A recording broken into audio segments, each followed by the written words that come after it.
보라, 여호와께서 불에 둘러싸여 강림하시리니 그의 수레들은 회오리 바람 같으리로다. 그가 혁혁한 위세로 노여움을 나타내시며 맹렬한 화염으로 책망하실 것이라.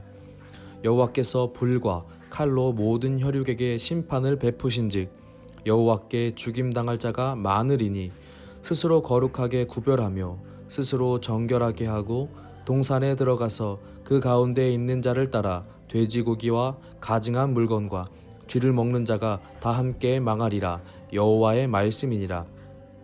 내가 그들의 행위와 사상을 아노라. 때가 이르면 문나라와 언어가 다른 민족들을 모으리니 그들이 와서 나의 영광을 볼 것이며 내가 그들 가운데에서 징조를 세워서 그들 가운데에서 도피한 자를 여러 나라 곧 다시스와 뿔과 활을 당기는 룻과 및 두발과 야완과 또 나의 명성을 듣지도 못하고 나의 영광을 보지도 못한 먼 섬들로 보내리니 그들이 나의 영광을 문나라에 전파하리라. 나 여호와가 말하노라.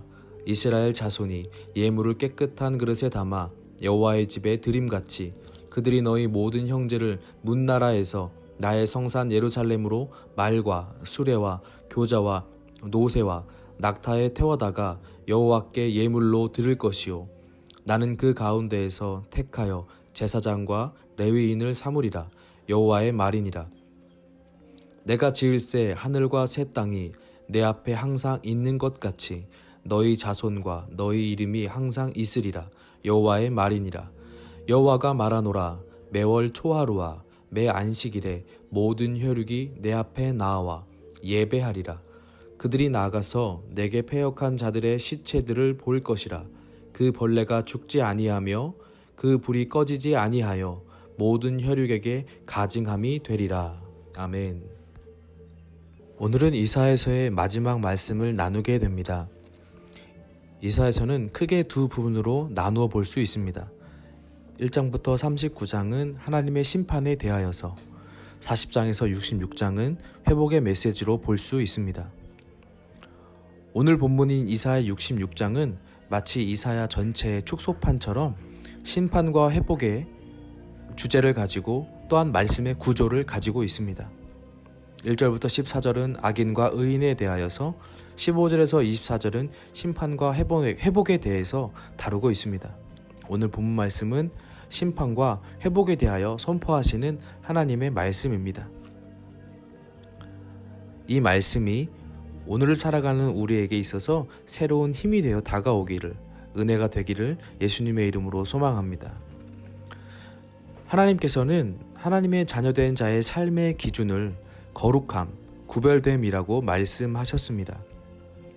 이는 성경의 시작부터 마지막까지 지속적으로 말씀하시는 부분입니다. 왜 그렇게 지속적으로 말씀하셨을까요? 단순하게 생각해 보면 이스라엘 백성들이 그렇게 살지 못하였기 때문입니다. 거룩하다는 것은 구별되었다는 것인데 이스라엘 백성들은 좀처럼 구별되이 살지 못했습니다.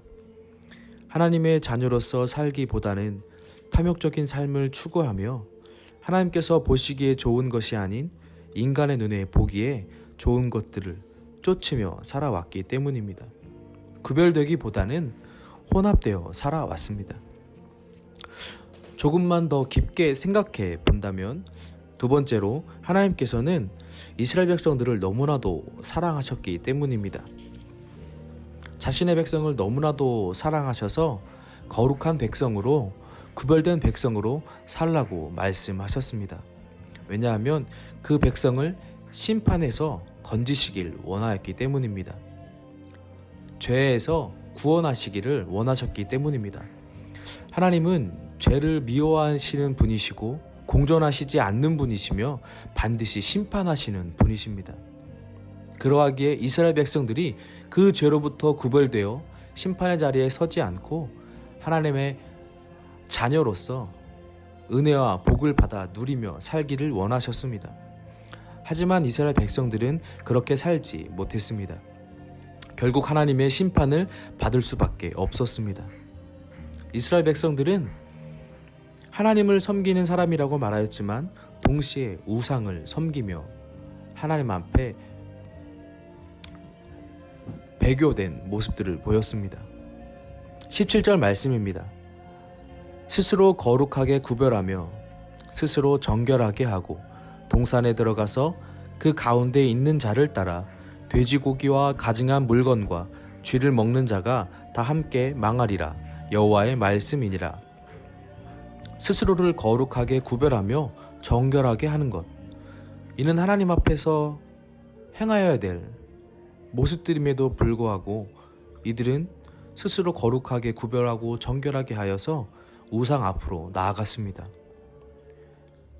우상 앞에 제의를 드리는 곳에 따라가서 그곳에 있는 돼지고기와 가증한 물건과 쥐를 먹었다는 것입니다.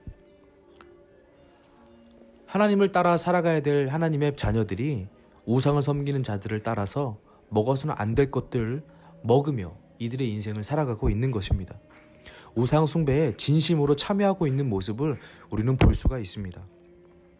하나님의 백성, 선민이라고 스스로를 칭하는 자들이 우상을 숭배하는 곳에서 진정으로 열심을 내고 있는 모습입니다. 예수님께서는 마태복음 23장에서 바리새인과 서기관들을 향하여 화가 있을 것이라고 말씀하셨습니다. 특별히 23장 27절에서는 이들을 향하여 회칠한 무덤 같다고 말씀하셨습니다. 겉은 아름답게 보이나 속은 더러운 것이 가득 차 있다고 말씀하셨습니다. 사람들이 속을 알 수 없고 그저 바라보기에 깨끗하게만 보일지라도 하나님은 그 안에 있는 것들을 알고 계신다는 말씀이죠. 오늘 본문 18절 전반부에 보면 그에 대한 말씀이 기록되어 있습니다. 내가 그들의 행위와 사상을 아노라. 우상 숭배하는 그들의 행위와 사상을 하나님께서는 알고 계신다 말씀하십니다. 행위뿐만 아니라 그들의 사상까지도 알고 계신다고 말씀하셨습니다. 이들이 무엇을 우선시하고 무엇을 따라서 살아가고 있는지를 하나님께서는 알고 계시다는 말씀입니다. 이 모든 것에 대해서 하나님께서는 15절과 16절 말씀에서 진노하시며 화염에 쌓여 오시며 병거는 회오리 바람처럼 올 것이며 불과 칼로 그들을 심판할 것이라고 선포하셨습니다. 또한 이로 인하여 죽는 자가 많을 것임을 말씀하셨습니다. 이스라엘은 이중적인 모습, 회칠한 무덤과 같은 모습으로 인하여 심판을 받게 될 것입니다. 이러한 이중적인 모습은 우리가 살아가는 현장, 삶 속에서 자주 볼 수 있는 모습들입니다. 말과 행동이 다른 모습, 거짓으로 포장하여 숨기는 모습 등은 주변 사람과 나의 모습 속에서 심심치 않게 드러나는 모습들이죠. 또한 우리들에게 있어서 교회 안과 밖에서의 모습이 그럴 수도 있겠습니다. 거룩을 말하고 기도하면서 삶은 여전히 하나님의 말씀과는 다른 모습으로 우선으로 삼고 따르는 모습일 것입니다. 왜 이러한 모습이 나타날까요? 나를 드러내고 싶은 마음과 이익을 탐하는 마음이 가득 차 있고 그 마음을 따라 살아가기 때문입니다. 또한 이렇게 행동하지 않으면 무시당하고 손해를 본다고 생각하고 또 그런 경험을 해보았기 때문입니다. 말씀대로 사는, 순종으로 걸어가는 인생이 아니라 그 환경과 상황에 맞추어서 언제든지 길을 바꾸고 방향을 바꾸는 것이 유익하다고 여기기 때문입니다. 여러 이유로 숨기고 포장하며 살아가는 것이 이익이기에 그렇게 살게 되는 것이겠지요. 그래서 숨기고 거짓말하며 나 스스로를 포장합니다. 일반적인 삶뿐만 아니라 교회 안에서도 성도들 간의 교제나 사회 속에서 맺은 관계 속에서의 교제나 별반 차이가 없이 되어버린 것입니다. 이러한 구별되지 못한 모습이 하나님의 심판을 받게 된다고 성경은 말씀합니다.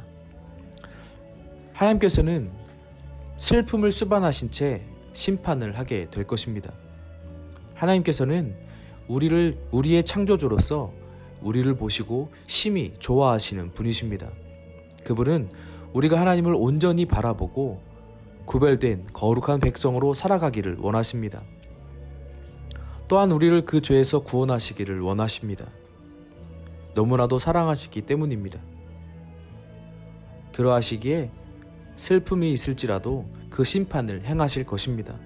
역설적이지만 너무나도 사랑하시기에 하나님께서는 그리하실 것입니다. 이 심판, 이 징계를 받았다 하여 우리가 하나님을 과연 원망할 수 있겠습니까? 그 하나님의 사랑은 이미 예수 그리스도의 십자가 사건을 통하여 확증해 보여주셨습니다. 우리는 이 사랑, 이 은혜가 얼마나 큰지 알고 있습니다. 이 심판의 메시지 속에 하나님의 그립고 속상하며 아픈 마음이 담겨 있음을 우리는 알아야 합니다. 그래서 그 사랑 안에 거하면서 은혜를 누리며 하나님 앞에 영광 돌리는 인생으로 살아가야 합니다. 말씀에 순종하여 살기 위하여 기도하며 몸부림치며 우리는 살아가야만 합니다. 하나님께서는 우리의 삶 속에서 늘 일하십니다. 오늘 본문 말씀을 주신 이유도 하나님의 일하심을 위하여 우리에게 주셨습니다. 거룩하여 구별된 하나님의 자녀로서 살아가며 하나님을 높이시길 원하셔서 우리에게 말씀을 주셨습니다. 우리가 하나님 말씀 앞에 순종하며 살아가는 삶을 통해서 우리 하나님께서는 영광을 받으십니다. 오직 한 길을 바라보며 걸어가는 한 사람을 통하여 하나님은 역사하십니다. 사랑하는 성도님들, 오늘 하나님께서는 우리에게 말씀하십니다. 나의 사랑하는 자들아, 나의 자녀답게 더러운 것을 품고 겉으로만 하나님의 이름을 부르지 말고 구별된 삶을 통하여 하나님께 영광을 돌리라고 말씀하십니다. 우리는 그 삶을 통하여 나의 가정이 변화될 것이고 일터가 변화될 것이며 교회가 변화될 것입니다. 세상의 방법을 따라 살아가는 사람은 무수히 많습니다. 그렇게 살아가면 조금 더 쉽게 성공할 수 있고 명예를 누리며 살아갈 수 있을지도 모르겠습니다. 그러나 그 무수히 많은 자들이 따라가는 그 길은 심판의 길입니다. 반면 좁고 유익하지 못한 길이라 생각되어져서 걷는 자들이 적은 길이 있습니다. 그 길은 구별된 자들이 걷는 길입니다. 그 길 가운데 하나님의 회복이 있습니다. 그 길은 세상이 보기에 바보같이 보일 수도 있습니다. 그러나 그 길을 걷는 자들을 위해 새하늘과 새 땅을 하나님께서는 준비하실 것입니다. 하나님의 회복 그리고 새하늘과 새 땅의 복된 소식을 마음에 품고 전하며 또한 복을 받아 누리는 삶으로 하나님께 영광을 돌리는 오늘 하루가 되시기를 예수님의 이름으로 소망합니다. 회칠한 무덤 같은 삶이 아니라 온전히 하나님을 바라보며 하나님만을 영광 돌리는 우리의 삶이 되기를 예수님의 이름으로 소망합니다.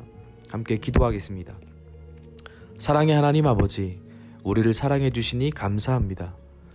우리의 삶을 오늘 말씀을 통하여 돌아볼 수 있는 은혜가 있기를 소망합니다. 그로 인하여 구별되어지지 못한 모습으로 살아가는 우리의 삶을 회개할 수 있기를 원합니다. 죄인된 삶에서 하나님의 자녀가 되는 은혜를 입었으니 이를 기억하고 우리 하나님 아버지 앞에 영광을 돌리는 오늘 하루가 되기를 소망합니다. 함께 기도하시고 개인의 기도로 하나님 앞에 나아가겠습니다. 기도하겠습니다.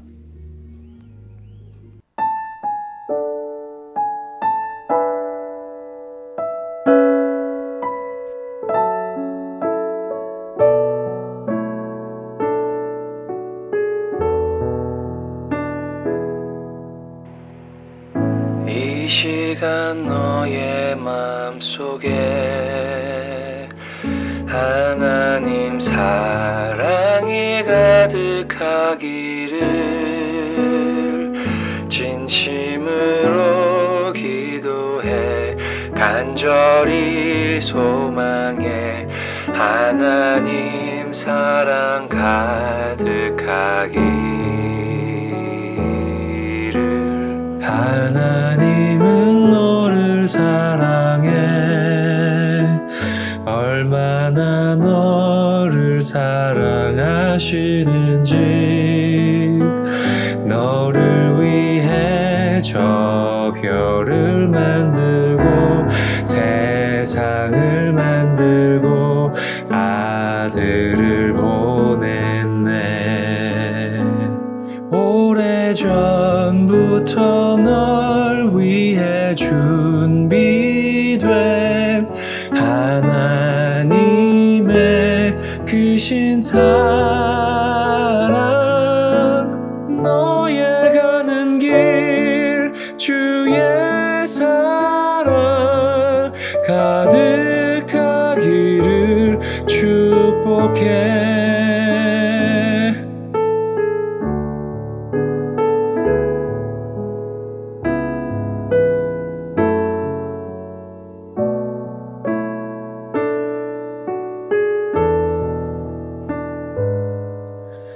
하나님은 너를 사랑해.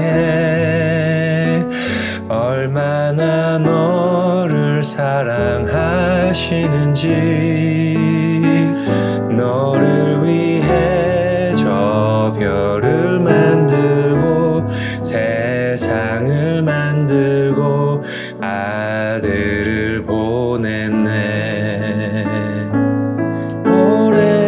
오래전부터 널 위해 준비된 하나님의 크신 사랑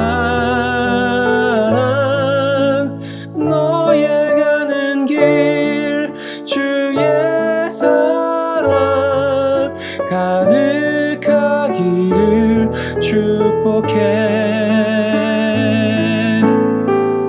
힘든 일도 있겠지만 나 그때마다 늘 함께 할게. 하나님 보이신 큰 사랑으로 나 또한 너를 사랑해. 오래전부터 널 위해 준비된 하나님의 크신 사랑 너의 가는 길 주의 사랑 가득하기를 축복해. 너의 가는 길 주의 사랑